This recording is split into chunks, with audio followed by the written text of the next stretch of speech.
علم الدين الضروري. بسم الله والحمد لله وصلى الله وسلم على رسول الله. من كان صائما يمسك عن الاستقاءة، يعني لا يتعمد أن يتقيأ أن يخرج القيء من جوفه، هذا حرام.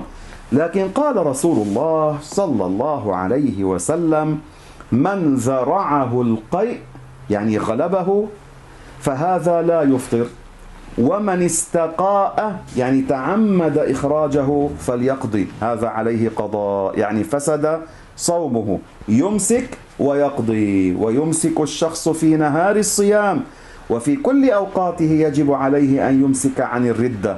لكن من كفر بالله وهو صائم فسد صومه.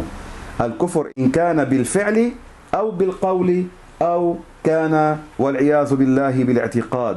فمن ارتد وهو صائم فسد صومه.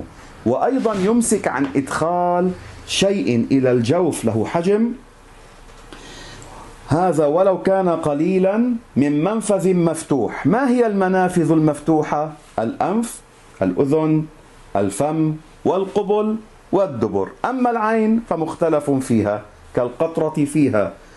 بعض العلماء قالوا تفطر وبعضهم قال لا تفطر.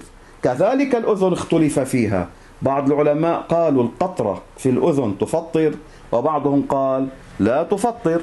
وأما الإبرة في العرق أو في العضل فهذه غير مفطرة. وكذلك من جن وهو صائم فسد صومه، هذا الجنون يفسد ولو كان لحظة. أما الإغماء فهذا إن كان امتد كل اليوم يفطر. أما أغمي عليه ساعة مثلا فهذا لا يفطر. وأما النوم فلا يفطر، يعني إن نام كل النهار هذا لا يفطر. لكن تقول أم سليمان عليه السلام: من نام كثيرا فاته الخير الكثير، ومن فاته الخير الكثير جاء يوم القيامة وهو فقير.